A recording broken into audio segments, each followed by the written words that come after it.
Kuya Ramon, sa plano niyo eh. Actually, nag-usap kami ni Kuya ng masinsinan. Nangako siya na magbibigay siya ng pera para makapagsimula tayong negosyo. Kaya okay na sa akin na matuloy ang bentahan ng lupa. Ang bilis mo naman bumalimbing, Kuya Ramon. Sinuhulan ka lang, pumayag ka na agad. Hindi niyo ba naisip na maliit na halaga lang ang ibibigay ni Kuya Tomas sa atin? Kumpara dun sa parte ng lupa na dapat talaga mapunta sa atin. Tayong tatlo dapat ang nagdedesisyon kung ibebenta ba natin ang lupa o hindi. Hindi niya dapat sinusolo yon.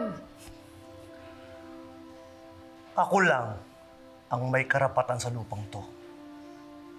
Sa akin lang gusto mapunta ni nanay.